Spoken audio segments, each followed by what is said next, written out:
Les 24 heures commencent. Maintenant, il y a quelques mois, je me suis défié de fabriquer une épée en 24 heures. Cela a pris du temps car je devais finir mon dernier semestre d'ingénieur. Mais maintenant que j'ai terminé ça, je me suis dit que c'était le moment idéal pour relever ce défi. Cependant, je ne voulais pas fabriquer n'importe quelle épée pour ce challenge. Je voulais fabriquer une véritable épée viking avec un motif damas en échelle et un ensemble complet de garnitures. On va voir comment ça se passe. Voici toutes les pièces de 1084. Je veux juste le reste. Je prends tout. Mon cerveau bug. S'il y a de la peinture sur une pièce. Réaliser ce défi dans mon atelier était en réalité plus difficile que malheureux feu. Sur le plateau, une cinquantaine de personnes veillaient à ce que tout soit prêt pour moi. Je n'avais même pas besoin de couper mon propre acier sur le plateau, mais à la maison, il n'y a que moi, mon frère qui filme et ma mère qui me prépare à manger. D'accord. L'acier reste s'est coupé. Tout ce que je fais, c'est un motif d'échelle simple, donc je n'ai pas vraiment à m'inquiéter de combien de couches vont où.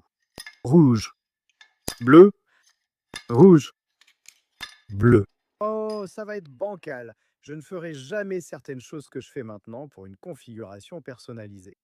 En général, fabriquer une lame avec un minuteur pousse à bâcler, mais pas n'importe quoi. Il faut peser ses options et négliger les aspects qui comptent le moins pour le produit final. Un bon compromis serait de ne pas poncer la lame à la main, mais un très mauvais choix serait de ne pas assez chauffer la soudure à la forge. D'un côté, votre lame aura peut-être un aspect un peu moins soigné, peut-être moins poli, mais de l'autre côté, votre lame aura des délaminations et elle risque de se désintégrer dès que vous la manierez. Pour cette lame, j'ai pris un raccourci étrange. Habituellement, je nettoie toutes mes pièces d'acier à la meule, mais cette fois, je n'ai enlevé la peinture que sur celles qui en avaient. Beaucoup de bons forgerons disent qu'il est inutile de nettoyer l'acier à la meule, car la forge brûle déjà le décapant et la rouille. J'ai voulu gagner du temps ici et ça s'est bien passé. On est à environ 44-45 minutes. Et je vais planifier tout le reste du temps avec un peu de marge, bien sûr. On va simplement dire qu'on prend 45 minutes pour la préparation du lopin. Je pense que ça prendra un peu de temps à forger, donc je vais mettre 130 minutes. Je me rends compte que 24 heures, c'est long et je doute qu'il faille bâcler les étapes précédentes juste pour garder du temps à la fin. Tout cela peut changer et c'était un peu pareil dans Forged in Fire. J'avais un planning en tête, mais ça changeait tout le temps. Donc, première erreur de la journée, j'ai oublié de souder les centres. Alors, corrigeons ça. J'ai oublié de souder les centres des pièces extérieures de mon lingot avant la forge, ce qui les a fait se courber car elles ont chauffé plus vite que celles du centre. Cela signifie que je dois amener le lingot sur l'enclume avant qu'il n'atteigne la température de soudure à la forge, frapper toutes les pièces pour qu'elles soient en contact et mettre un peu de flux. Lors de Forged in Fire, je ne soudais pas les centres et tout allait bien, mais aujourd'hui, je vois cela comme une erreur maladroite. D'accord? Donc épée viking, on veut donc un de ces gros pommeaux ronds. Je vais me donner beaucoup de matière et on meulera plus tard. Et pour la garde, on prend cette longueur pour la garde, celle-là pour le pommeau. Je commence à découper à la scie à ruban. On en est à environ 1 heure. Je me sens plutôt bien par rapport à là où on en est. Je ne peux pas vraiment prévoir parce que 24 heures, c'est beaucoup de temps, mais je pense qu'on est bien. L'une des choses que je pense avoir vraiment bien faites dans Forged in Fire, c'est que j'étais pratiquement toujours en train de bouger et de faire quelque chose. Si la pièce chauffait dans la forge, je travaillais sur mon manche. Si la pièce refroidissait par terre, je travaillais aussi sur mon manche. Je ne voulais essentiellement jamais rester assis là à attendre que quelque chose se passe. Je voulais être proactif et ne pas perdre de temps. J'ai essayé de faire exactement ça ici. Et comme vous l'avez vu plus tôt, j'avais déjà des pièces pour ma garde et mon pommeau, qui était découpé à la scie à ruban, et cela m'a obligé à avoir une sorte de vision de l'épée que j'allais fabriquer avant même d'avoir un dessin ou quoi que ce soit. C'est une autre chose qui m'a beaucoup aidé dans l'émission. Il montrait la pièce d'exemple et je ne faisais pas attention à la forme. J'analysais les composants et estimais le temps à consacrer à chacun pour avancer et rester actif. D'accord, apparemment les épées vikings mesurent généralement entre 60 et 90 cm de long. Je pense que je vais y aller. Je pense que je vais plutôt choisir 60 cm. Plus tu te rapproches d'1 mètre, plus ça devient exponentiellement difficile d'y arriver. Donc 70 cm, je vais choisir ça. Pour maintenir le défi, je me suis imposé ces paramètres. Une lame entre 60 et 90 cm. La lame devait avoir une gouttière presque sur toute sa longueur et être gravée à l'acide. Il me fallait aussi une garde, une poignée et un pommeau typique viking. Je vais tenter d'extraire un maximum de chaleur du matériau afin qu'il refroidisse plus vite. Je vais l'aspirer avec ces matrices. Attendre que l'acier refroidisse est pénible, alors j'ai tenté d'absorber la chaleur avec ces grandes matrices. Je ne voulais pas trop en aspirer pour éviter de le durcir par erreur. C'est pas? Nous sommes en avance sur le planning. Ceci est une ébauche d'épée Viking. Lame de 69 cm, poignée d'environ 11 cm, car les épées Viking ont des poignées très serrées. Je vais utiliser l'épée Viking d'Alex Steel comme référence, car c'est celle que j'ai le plus vue. Nous poserons une gouttière des deux côtés. Ce sera amusant de le faire pour la première fois en étant chronométré. Tous ces accessoires seront en damas. Oh mon dieu! L'acier que je chauffe est le reste de damas de ma vidéo Chef's Night Tempête de Feu. Je voulais me lancer un défi et voir si je pouvais fabriquer les deux accessoires en damas. Alors j'ai essayé de faire à la fois la garde et le pommeau à partir de ce seul morceau de matériau. Évidemment, comme j'utilise maintenant du damas et que je n'utilise pas les morceaux d'acier doux que j'ai découpés plus tôt, ces découpes étaient techniquement une perte de temps. Cependant, on peut voir ça comme une perte de temps, ou alors comme une précaution au cas où ce matériau ne fonctionnerait pas. J'ai choisi une coupe à chaud pour gagner du temps plutôt que d'attendre le refroidissement et d'utiliser la scie à ruban. Oh allez, oh allez! Oh là là. Je ne comprends pas pourquoi le Firestorm Damas est toujours si difficile à séparer quand je fais une coupe à chaud. C'est encore chaud, mais on peut commencer à couper. Je vais attendre que le liquide de refroidissement le refroidisse un peu. Je ne pense pas qu'une pièce d'acier vraiment chaude soit bonne pour la lame. Je me sens plus détendu car j'ai 24 heures d'enforger dans le feu. Je n'aurai pas le droit de m'asseoir, sinon je perdrais du temps. La soudure à la forge est vraiment propre. Je comprends que certains ne nettoient jamais leur acier. Ce n'était pas une blague. Regarde-moi ça. Il est généralement déconseillé de meuler avec des gants car ils peuvent en se coincer et entraîner la main dans la meuleuse. Les choses étaient un peu différentes pour moi parce que j'étais chronométré, mais tu ne devrais vraiment pas faire ce que tu me vois faire ici. Oh mon Dieu.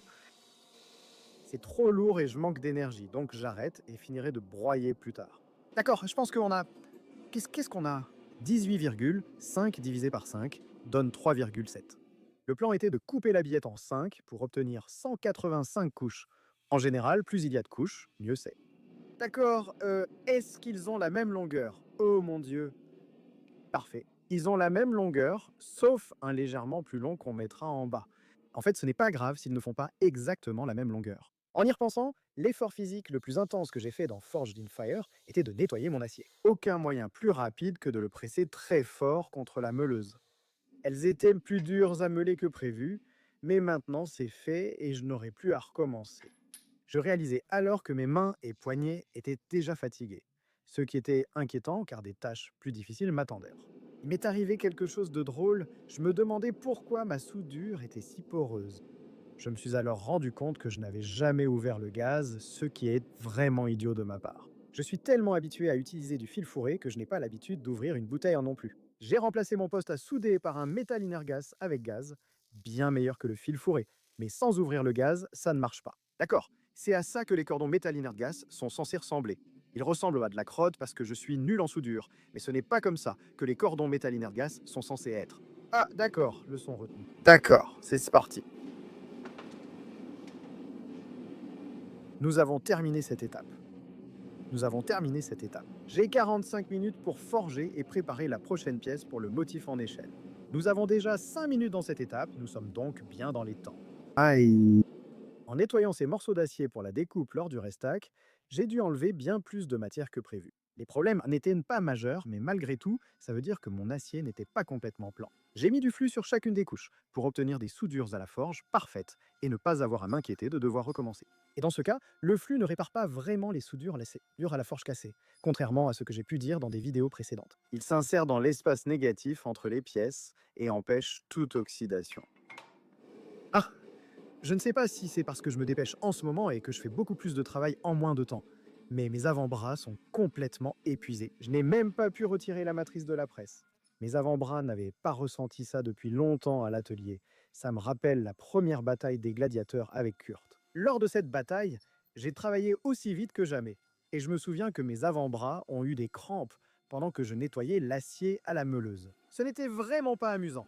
Après presque 3 heures, soit un huitième des 24 heures, je trouve le rythme d'effort soutenable. Je ne me sens pas super fatigué. Enfin, je suis fatigué mais pas épuisé non plus. Par contre, j'ai clairement trop d'acier. Je devrais couper une partie du lopin en l'étirant et le travaillant en échelle. Ce sera plus d'effort, mais j'économiserai du temps au meulage.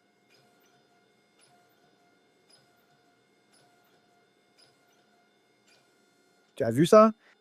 J'ai préparé le lopin à 3 huitièmes de pouce d'épaisseur sur toute la longueur pour le travail en échelle. C'est un bon compromis pour un joli motif dans le damas, sans être trop fin. D'accord? J'utiliserai la meuleuse d'angle sur l'échelle, même si j'emploie la ponceuse à bande dans Forged in Fire.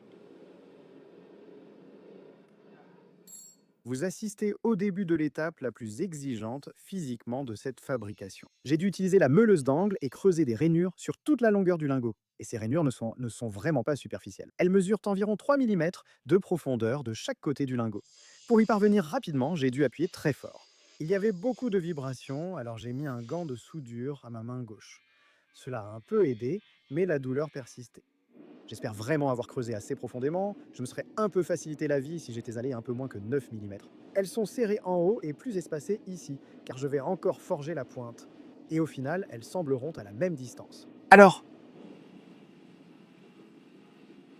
Nous avons forgé le prochain lingot et nous avons meulé le motif en échelle. Mais nous avons 15 minutes de retard. Donc on doit ajouter 15 minutes à tout le reste. Je ne sais pas si je pourrai tremper la lame d'ici 5 heures. 5h30. Je pense que je vais viser à la tremper à 6 heures. Honnêtement, mettre la lame au revenu assez rapidement, donc on va dire 6h15. C'est clairement plus faisable. Je ne sais pas pourquoi je me suis donné 30 minutes pour le revenu. Il existe 2 façons de faire un motif échelle en damas. Vous pouvez meuler des rainures, puis les aplatir, ou utiliser des matrices pour écraser le matériau vers l'extérieur avant d'aplatir à la meuleuse. Toutes ces méthodes sont bonnes, elles permettent de créer le même motif différemment. D'accord, je peux certainement tirer 7 pouces de plus de ça. Je vais dessiner un peu de ça pour la soie, le couper, et ensuite on sera prêt.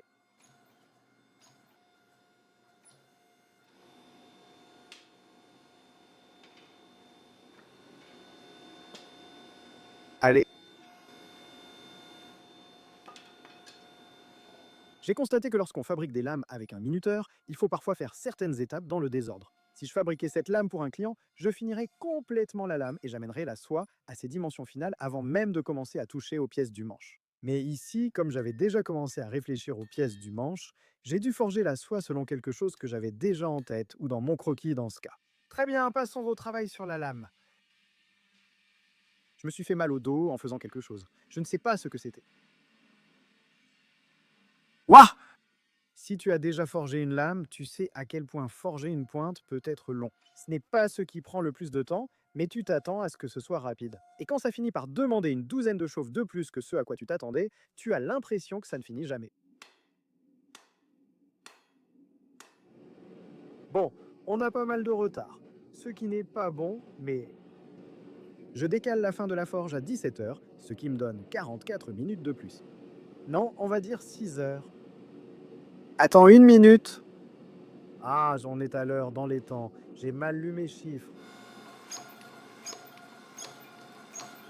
27, c'est trop pour l'acier. Je vais mettre 24 pouces.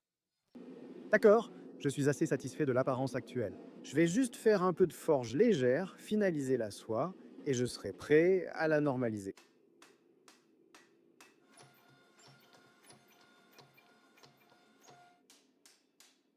C'est tellement grand que la chaleur rayonnante fait que je ne peux pas prendre le marteau sans les gants. Je ne peux pas le saisir avec les gants.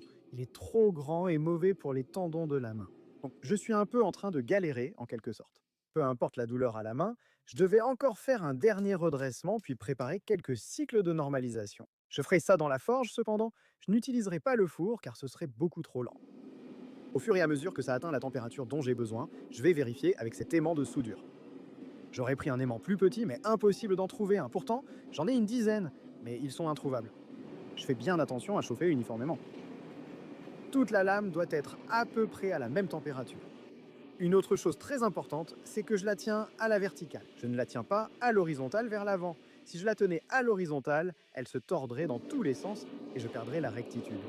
En la tenant ainsi, elle résiste mieux à la flexion, ce qui me fera gagner du temps pour la redresser plus tard. D'accord? Non magnétique, non magnétique. D'accord, le centre n'est pas magnétique.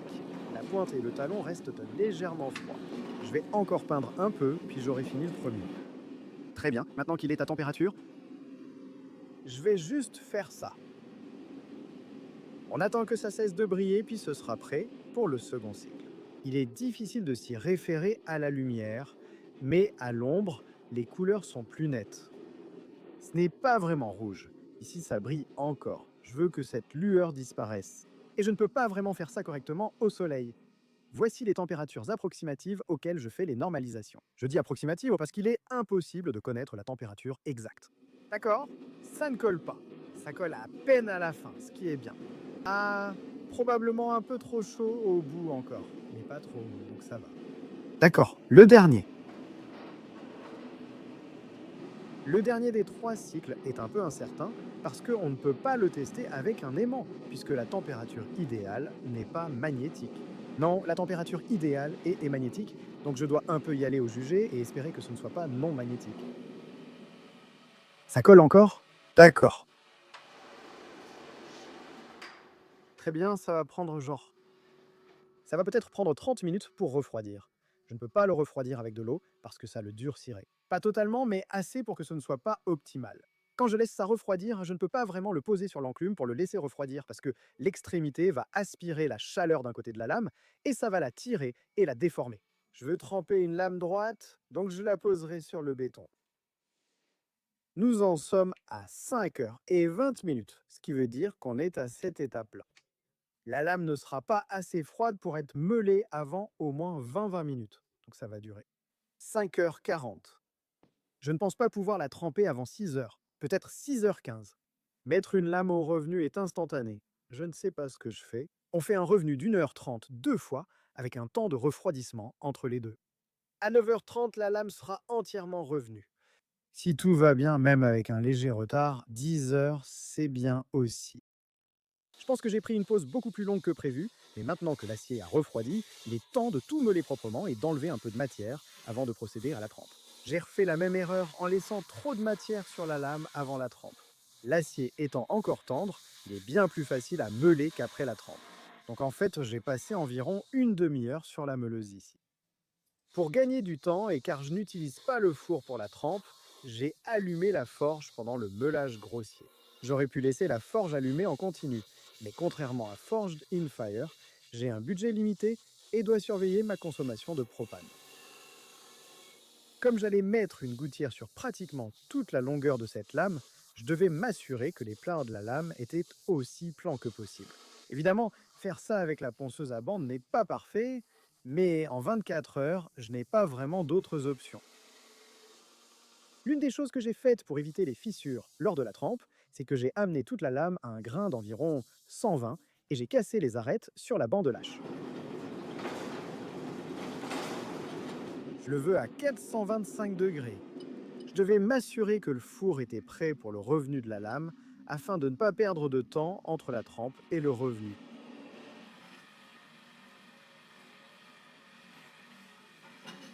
Même si c'était risqué, j'aurais sans doute eu une meilleure trempe en gardant la porte du garage et la porte latérale fermée. Avec beaucoup de lumière ambiante, il est difficile de voir les subtiles variations de température de l'acier. Mais si c'est fermé, tu peux voir chaque irrégularité et chaque point chaud sur la lame.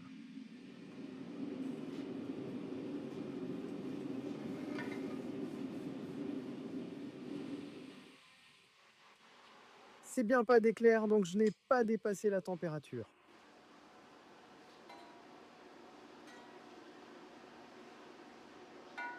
D'accord, allons-y.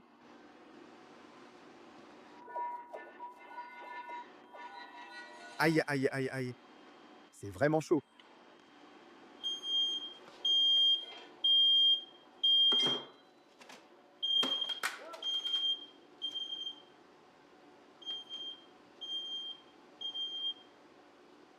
Un petit peu de déformation, un petit peu de déformation.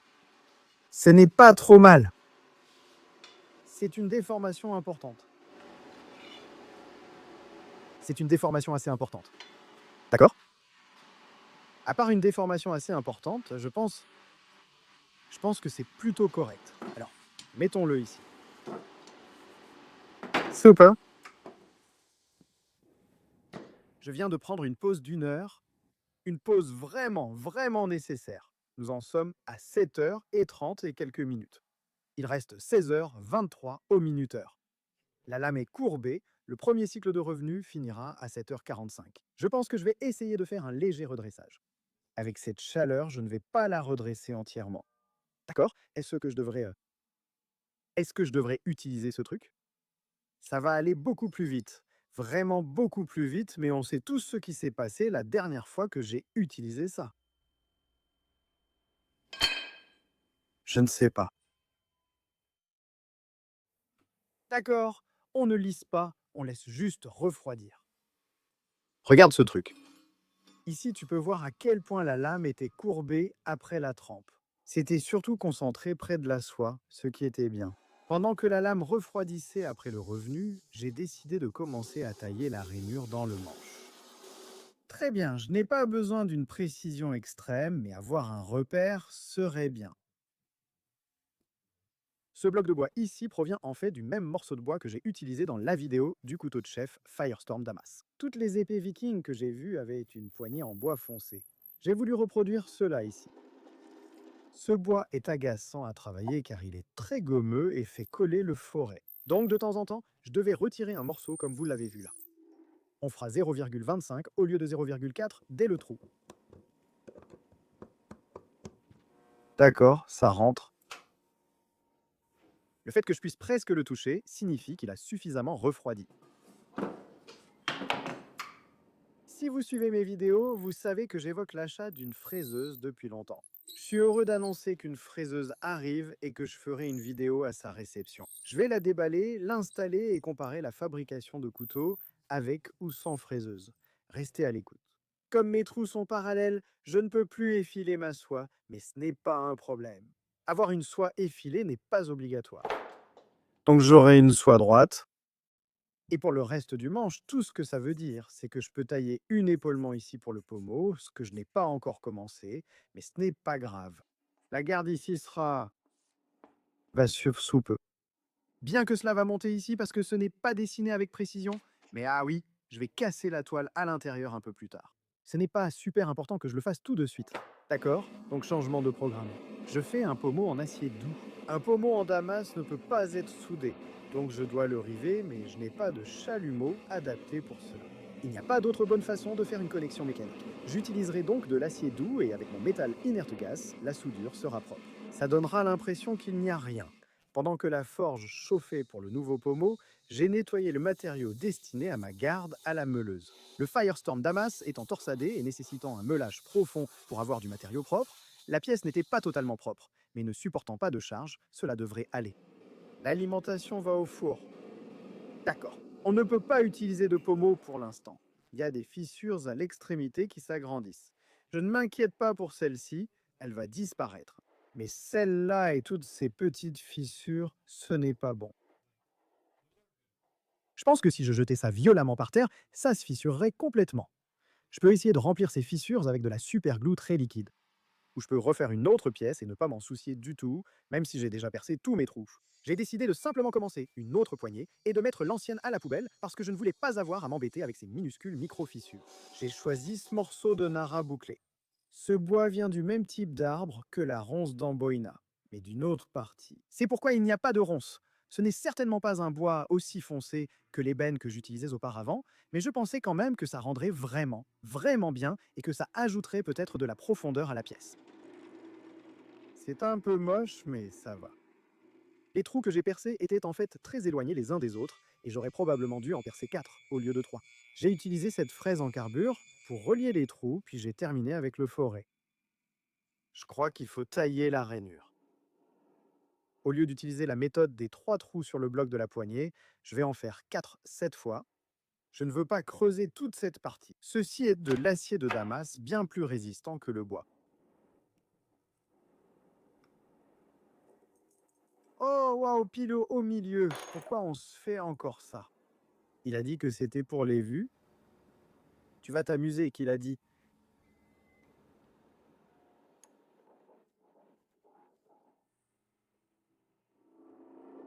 J'ai oublié de faire un point de central, d'où la déviation du forêt. Je veux aussi qu'il soit légèrement à droite. C'est le genre de choses que je peux me permettre de faire maintenant parce que j'ai 24 heures comparé aux 8 heures dans l'émission. Dans l'émission, j'aurais simplement percé mes trous, et même s'ils étaient vraiment de travers, hein, j'aurais quand même continué comme ça. On n'avait presque pas le temps de corriger, sauf en cas d'erreur vraiment fatale. Je pense que mon forêt s'est ébréché. Waouh, c'est bien mieux. Ça fait combien d'heures qu'on est là? On en est à presque 10 heures. Si ça casse, premièrement, vous ne verrez pas cette vidéo. Mais aussi, d'accord, je vais me taire.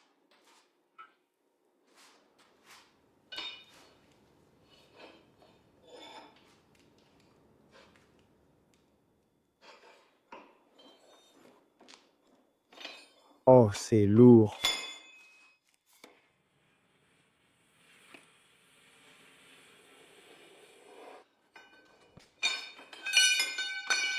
D'accord, c'est super.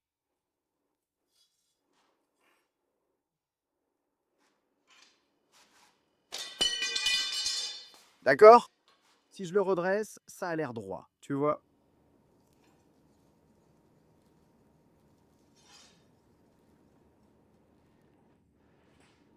D'accord, c'est comme quand la lame a assez refroidi et que je ne pouvais plus la redresser, il fallait revenir à la garde. Contrairement au bois, il est difficile de relier les trous par pression latérale sans risque d'éclat de forêt au visage. Donc ici, j'utilise ma Dremel et une fraise en carbure. Si j'avais à une fraiseuse, je pourrais simplement utiliser une fraise cylindrique, faire quelques allers-retours et j'aurais alors une rainure parfaitement parallèle. N'ayant pas de fraiseuse, je vais continuer ainsi pour le moment.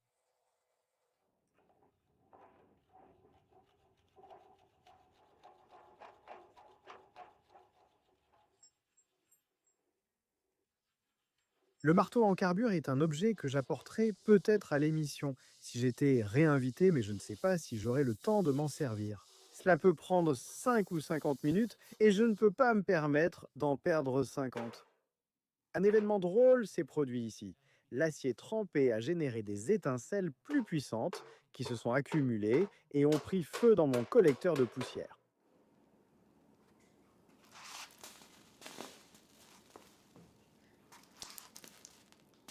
Je ne sais pas vraiment ce qui brûle étant donné que... D'accord, remettons ça en ordre. Le plan initial était de filmer cette vidéo pendant 24 heures, de 5 heures du matin à 5 heures du matin. Nous avons vite compris que ce n'était ni sain ni sûr. Alors nous l'avons fait sur 3 jours, 10, 10 et 4 heures. Je ne sais pas si tu te souviens à quoi ça ressemblait après la trempe. Mais là, c'est bien mieux. Avec la nouvelle bande sur la ponceuse, il était temps d'entamer l'étape la plus longue de la fabrication. Et c'était d'enlever toute la matière et de meuler la gouttière. Une chose dont je devais m'assurer pendant cette étape de meulage, c'était d'affiner suffisamment ma soie. J'avais déjà prépercé toutes les fentes dans mon matériau de manche et dans ma garde, donc je devais m'assurer d'affiner la soie pour qu'elle corresponde à ces fentes, et non l'inverse. J'ai rapidement mis une nouvelle bande, car après les plats, il fallait retirer beaucoup de matière sur les biseaux. Je ne les affûtais pas complètement, et j'allais enlever pas mal de matière. Et faire ça avec une bande neuve, c'est un peu du gâchis de la bande neuve. J'affûte avec tellement d'agressivité que ça arracherait tout l'abrasif de la bande, et je préfère faire ça avec une vieille bande plutôt qu'avec une neuve.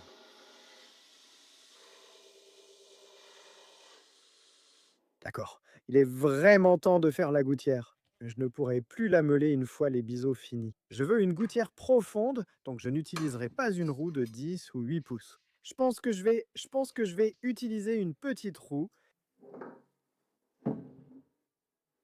Ça va bloquer l'épée si j'utilise une petite roue, donc ça ne peut pas être ici.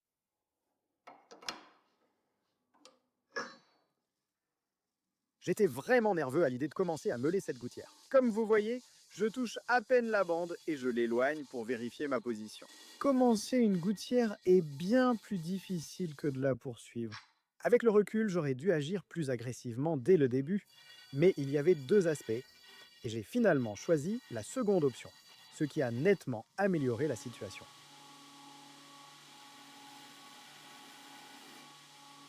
À ce stade, après 10 ou 12 heures de défi, je savais qu'il me faudrait encore longtemps pour meuler la gouttière et le reste de la lame.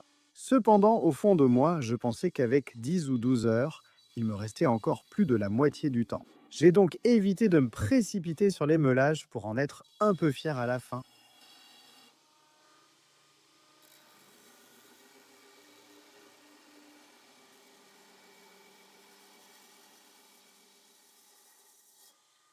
D'accord. En fait, ça a été vraiment rapide. Le premier côté, il y a quelques irrégularités. Sur le deuxième côté, presque aucune erreur, sauf celle-ci. Je dois vérifier jusqu'où la gouttière doit remonter sur la lame. En fait, j'ai oublié de faire quelques recherches, donc laissez-moi faire ça tout de suite. D'après mes recherches, cette gouttière doit s'arrêter à environ 8 à 10 centimètres de la pointe. Je n'ai pas vraiment trouvé comment ça s'appelle exactement, ni la distance précise, mais je pense qu'en me basant sur les exemples d'épées vikings que j'ai vus, si je fais ça à l'œil, ça ne devrait pas être trop faux. Il y a quelque chose que j'ai apprise en me mettant à creuser des gouttières sur l'épée, et l'une d'elles, c'est que l'angle de la lame compte vraiment beaucoup. Si la lame reste perpendiculaire au sol, la gouttière ne dévie pas. Si tu inclines le haut vers l'avant, elle remonte. Si tu inclines le haut de ta lame vers toi, la gouttière sera fortement tirée vers le bas.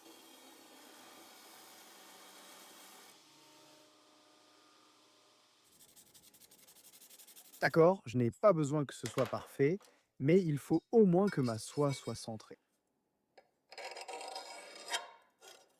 J'évalue toutes mes lames selon quelques critères, le principal étant leur rectitude. En surveillant la lame, je vérifie qu'elle reste droite. Parfois, lors du meulagement, elle se déforme et je dois la corriger. Plusieurs fois pendant cette fabrication, j'ai dû retourner à l'enclume et redresser la lame avec le marteau en carbure.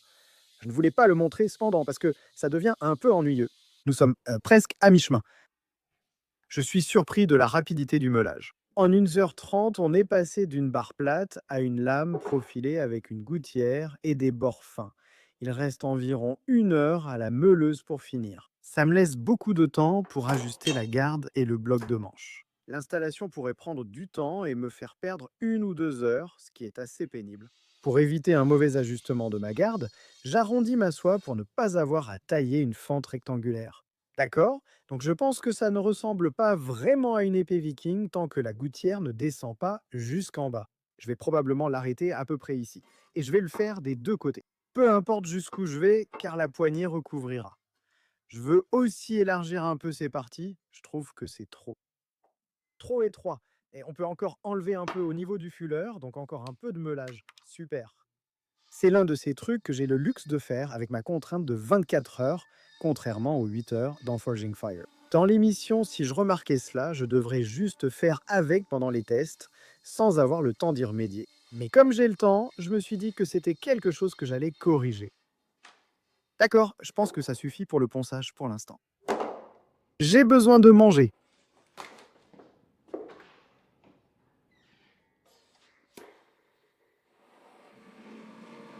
D'accord, pendant que ça chauffe, je vais en profiter pour limer la rainure parce que je pense que c'est la façon la plus efficace d'utiliser mon temps.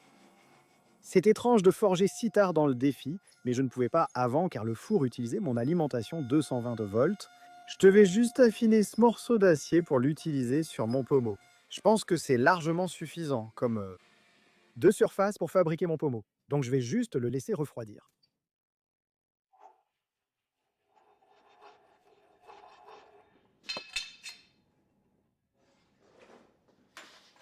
D'accord. J'ai une idée marrante. J'ai reçu ces nouvelles fraises en carbure pour la fraiseuse que je vais avoir. J'ai besoin d'un outil de coupe parallèle. Donc je vais en mettre une dans ma perceuse et devenir la fraiseuse.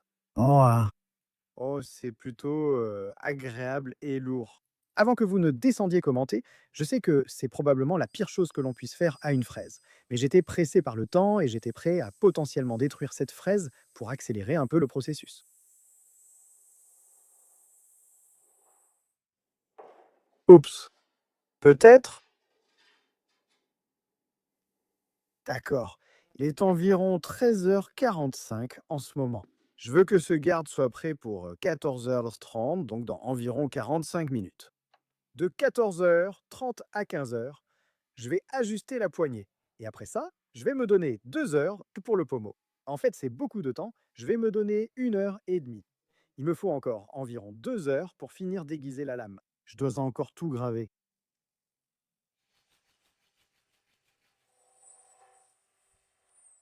Les éclats de métal font un peu mal, mais j'ai un bon pressentiment pour celui-ci. Ouah.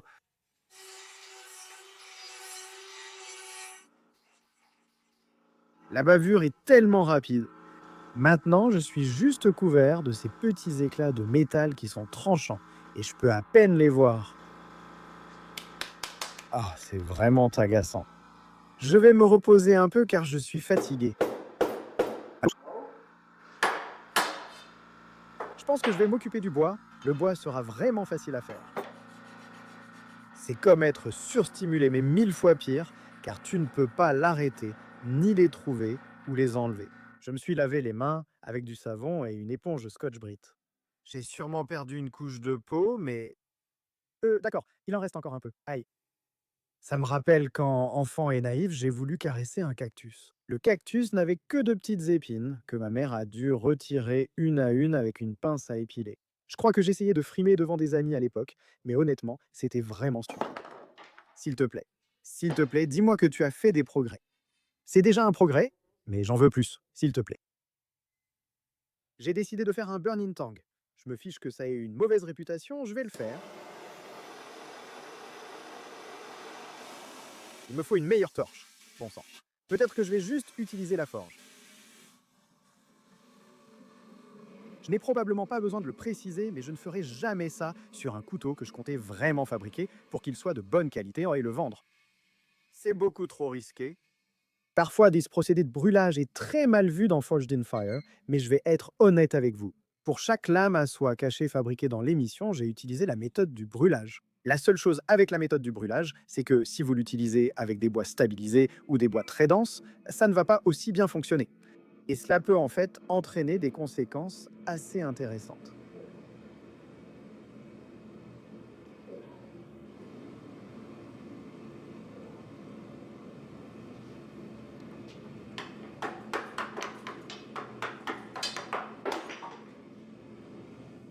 Oups. Comme vous le voyez, mon morceau de bois s'est coincé sur la soie, ce qui n'est pas bon. Mais j'ai dû continuer. D'accord? Mieux vaut que ça s'ajuste à peu près. C'est mieux que la garde ne s'ajuste en ce moment. Avant de finir d'ajuster la garde, je devais m'assurer que la transition avec la lame soit correcte sans trop d'efforts. Je pense qu'en fait, on est censé insérer la lame dans la garde pour qu'il n'y ait aucune possibilité d'avoir un espace. Mais je n'avais pas le temps de faire ça, et le mieux que je pouvais faire, c'était de faire comme je le fais d'habitude sur mes couteaux de chef.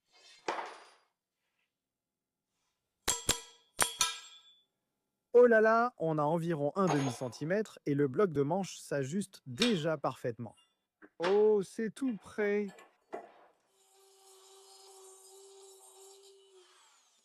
Ça s'ajuste sacrément bien. Je ne pense pas avoir besoin de faire mieux que ça. C'est vraiment très bon, surtout avec le bloc de manche.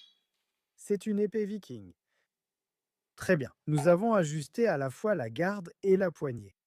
Nous avons 20 minutes d'avance, ce qui veut dire que nous faisons une pause. Il vaut mieux faire une pause que de se lancer dans la prochaine partie sans énergie. Avec 9 heures restantes au compteur, j'étais plutôt content de l'apparence générale, mais je savais qu'il y avait un élément que je n'avais presque pas encore commencé. La pause de 20 minutes a finalement duré environ 1 heure et demie. Je crois avoir trop accéléré au début, donc j'ai plus de temps maintenant. Nous en sommes à 16 heures, ce qui me laisse une demi-heure pour faire le cheval d'Arsons, ce qui n'arrivera pas. J'ai réfléchi un peu, et il me faut au moins 5 heures pour tout faire, donc j'ai encore un peu de temps avant ça. 17h30, cela nous laisse 1 heure 30 entre le cheval d'Arçon et ça. D'accord, ma languette est trop courte. Pour allonger ma languette, je devais d'abord retirer un peu de matière avant d'en souder davantage plus tard. Sans cette meule, la soudure ne pénétrerait pas et le matériau ajouté serait fragile. Je vais souder un morceau de barre ronde récupérée. Je pense qu'elle était un peu plus grande que la largeur de ma soie, donc c'était la pièce de matériau parfaite à ajouter à la soie. J'ai aiguisé un biseau sur la pièce de récupération comme sur la soie et j'ai bien ouvert le gaz du poste à souder. Oublier de l'allumer à cette étape serait catastrophique ensuite.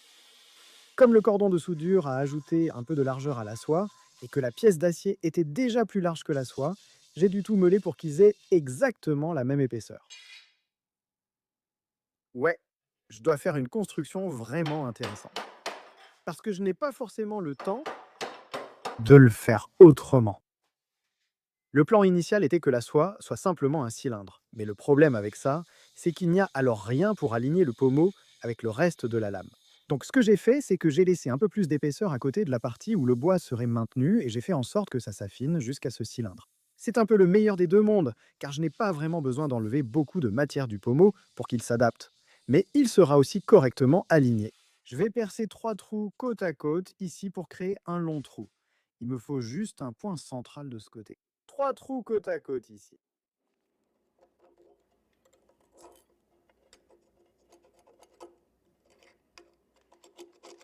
À ce stade du processus, il me restait environ 6 heures et je me sentais plutôt bien par rapport aux progrès que j'avais faits et à ceux qu'il me restait à accomplir. À ce moment-là, j'étais déjà très fatigué et j'ai commencé à bouger plus lentement. En résumé, si j'avais 10 cœurs de processeur au départ, il m'en restait 6 ou 7 en fonctionnement à ce moment-là. Ça explique beaucoup de choses.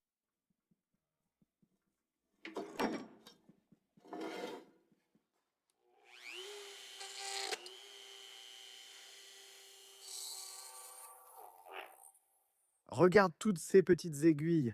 Mec, ce truc est dans ma peau.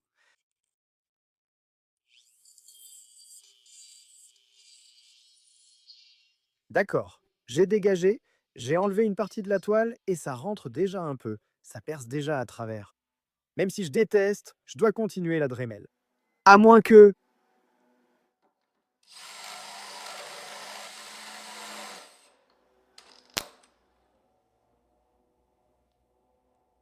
En fait, je suis assez optimiste à ce sujet. Oh.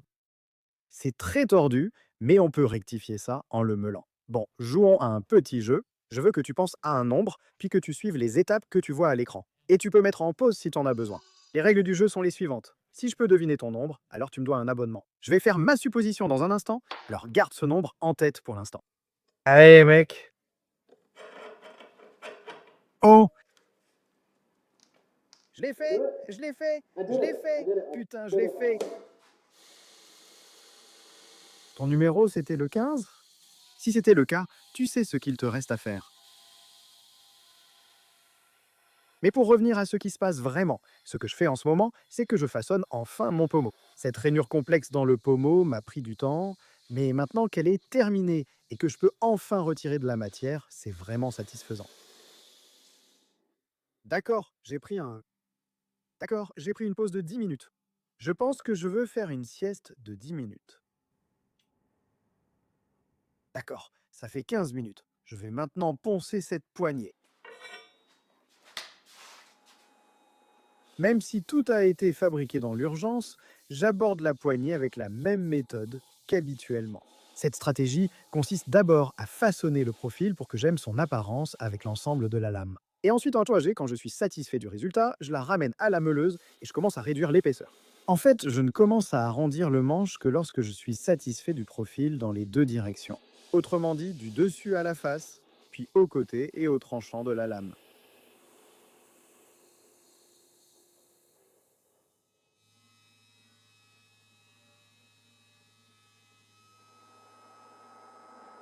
C'est ma première vidéo défi sur la chaîne, j'aimerais avoir vos avis. Aimez-vous ce format ou non? Voulez-vous seulement voir des constructions complètes qui prennent beaucoup de temps? Ou préférez-vous voir plus de défis? Dites-le moi dans les commentaires ci-dessous. Nous avons parcouru près des 3 quarts du chemin et tout terminé.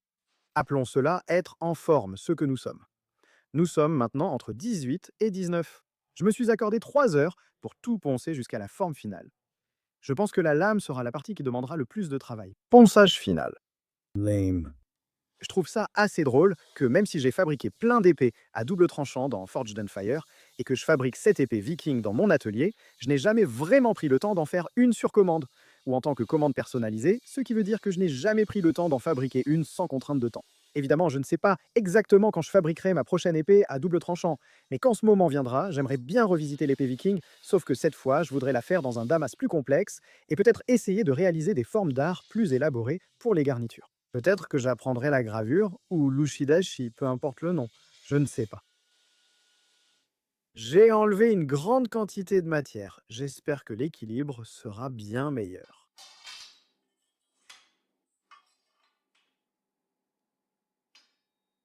D'accord, c'est encore un peu lourd, mais je vais enlever beaucoup plus de poids sur la pointe. L'équilibre en ce moment est à environ 10 centimètres devant la garde. Je pense que si je peux le ramener de 5 centimètres, ce sera parfait.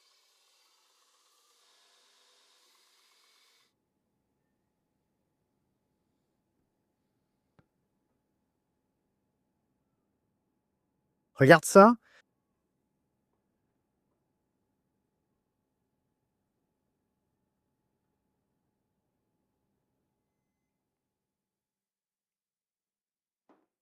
Oh mon Dieu.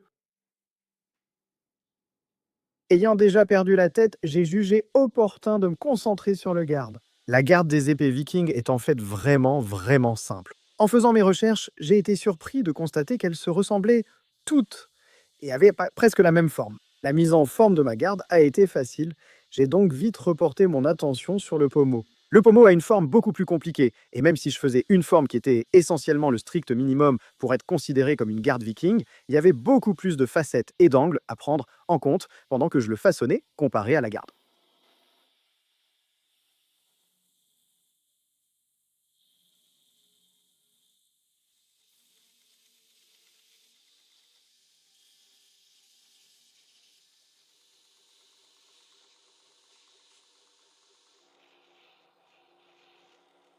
La pose était suffisante pour ma voix. J'utilise des bandes Scotch-Brite ici. Ces bandes sont vraiment efficaces pour fondre les lignes entre elles et donner à la pièce un aspect essentiellement poli.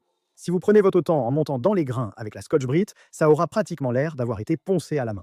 Mais oui, je ne vais pas en montrer beaucoup plus parce que vous m'avez déjà assez vu à la meuleuse. En fait, il est temps de passer à la gravure maintenant.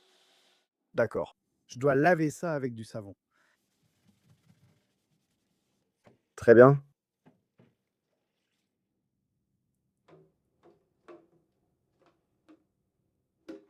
Minuteur de 4 minutes. D'accord, je prends du fil et lave la protection.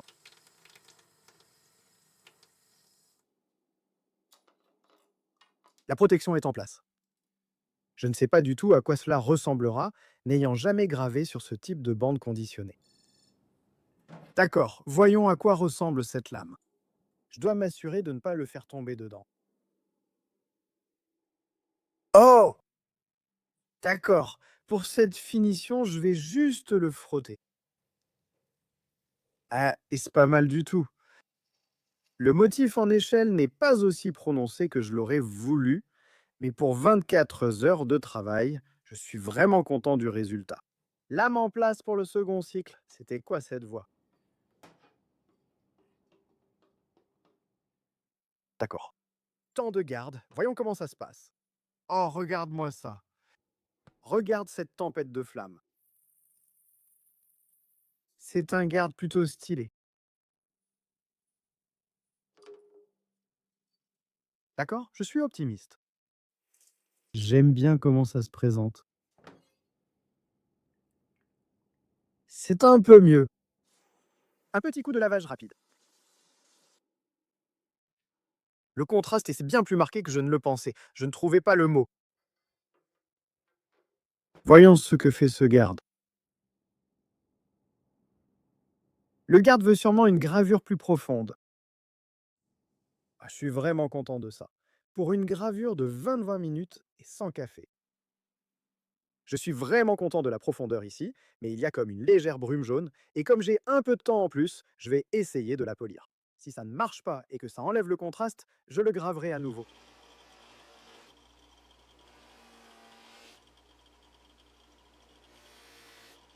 D'accord. Oh, attends. Non, ça a un peu aidé. D'accord, ça me va. Mes deux composants en damas, presque entièrement gravés, il ne restait plus qu'à nettoyer et préparer l'assemblage. J'utilise un tampon grain 5000 pour nettoyer le damas de la lame, puis je polirai le manche. Je n'ai pas poncé le manche à la main, mais un polissage devrait quand même apporter profondeur et couleur.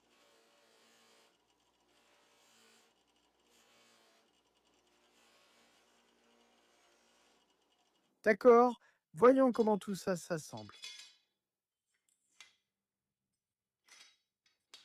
Je pense que je dois encore retoucher un peu la soie, parce que ça ne s'emboîte pas complètement, même quand la garde n'est pas totalement en place. Je dois meuler un peu la soie. Avec quelques ajustements, elle s'emboîte bien maintenant. Oui, prête pour le collage. Je vais affûter la lame maintenant pour ne plus m'en préoccuper. D'accord. Je n'ai pas affûté de lame à la bande depuis des années. Comme je suis pressé par le temps, je ne peux pas utiliser de pierres à aiguiser. Si j'avais utilisé des pierres nées pour cette lame, cela m'aurait pris au moins 1 heure. Il ne me restait qu'1 heure, voire moins, alors j'ai utilisé mon vieux système d'affûtage à bande souple. Comme vous pouvez le voir, il n'y a rien derrière cette bande Gflex, ce qui veut dire qu'elle va en quelque sorte épouser la courbure du tranchant. Cela va me donner un tranchant plus solide, ce qu'on appelle un tranchant en forme de pépin de pomme, et il sera quand même très affûté. J'ai fait cela pour toutes mes lames dans Forged in Fire. Si vous avez vu le test de coupe, vous savez qu'elles étaient vraiment affûtées. Après le grain 400, je l'ai mis sur la polisseuse pour retirer le morphile. C'est effrayant. Je pense que c'est tranchant. Waouh. D'accord, oui, c'est tranchant. D'accord, moi, il est temps de coller. Ah, j'ai peur de le toucher parce que c'est vraiment tranchant.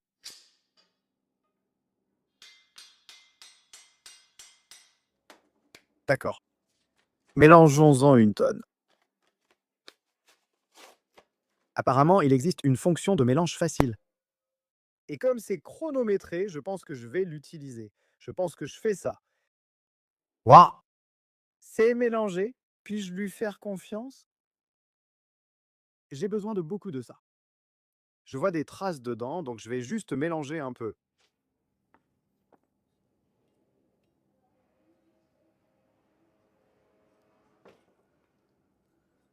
Poignée en place.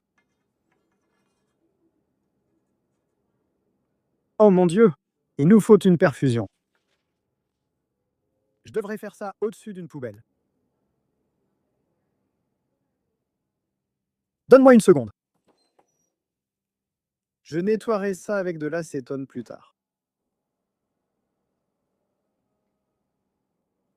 D'accord, juste un peu. Il n'en faut pas trop. C'est la seule fois où je suis content que mon acétone soit cassé.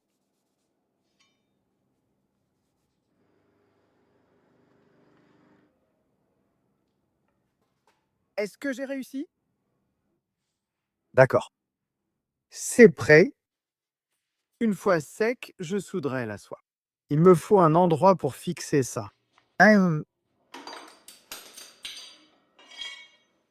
D'accord, il reste 24 minutes. Je vais le laisser encore 4 minutes, puis l'apporter, le souder, le poncer pour qu'il soit plat et traiter la surface pour qu'il ressemble à une seule pièce de métal. Oui, Joe, je peux attendre 4 minutes. Je peux attendre 4 minutes.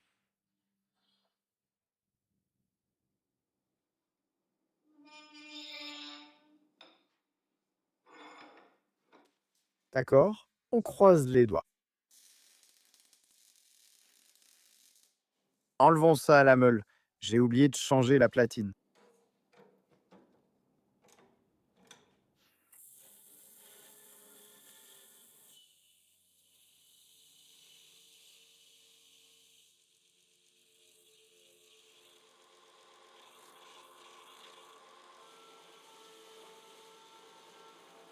D'accord, l'apparence générale me plaît. Je vais faire un dernier nettoyage à l'acétone, puis mettre de l'huile, et ensuite on aura terminé.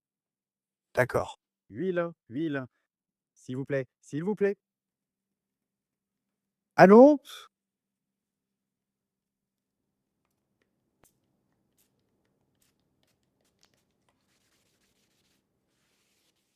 Ouais, bah, j'ai l'impression que l'huile ne couvre pas tout. Je ne sais pas si c'est le chatoiement.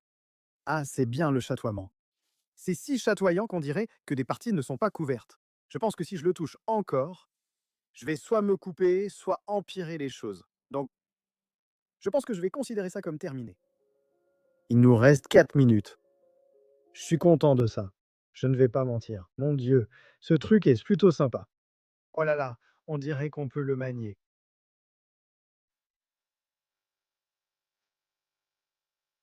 Si ce truc, si ça vient vers toi, tu ne le vois pas du tout. Je ne pensais pas l'entendre sonner. Oh là là.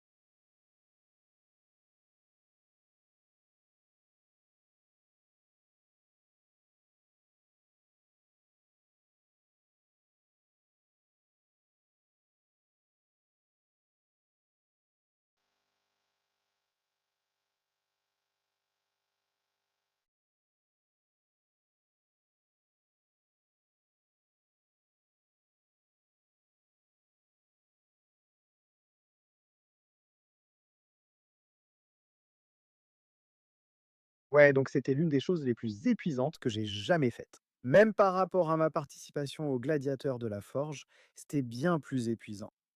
Mais je suis plutôt content du résultat. Quand on pense à une épée viking, on imagine quelque chose comme ça. Et si je devais refaire une épée viking sans contrainte de temps, j'aurais passé beaucoup plus de temps sur les mesures. Je trouve qu'elle reste trop épaisse. Une épée viking devrait être plus fine et légère. J'aurais traité thermiquement tous mes accessoires en damas et je les aurais poncés à la main pour obtenir une belle gravure. Comme cette gravure a l'air plutôt jolie, mais ce n'est pas comme mon damas à fort contraste, sombre et clair, que j'ai réalisé par le passé. J'aurais sans doute opté pour une autre technique de construction du manche, celle-ci étant assez bancale. Souder un pommeau, ce n'est pas ce qu'il faut faire si tu essaies de fabriquer une pièce haut de gamme. En ce qui concerne la performance que cela aurait dans Forged in Fire, je pense que le poids serait certainement un problème, mais je pense qu'elle est plutôt tranchante. Voyons voir.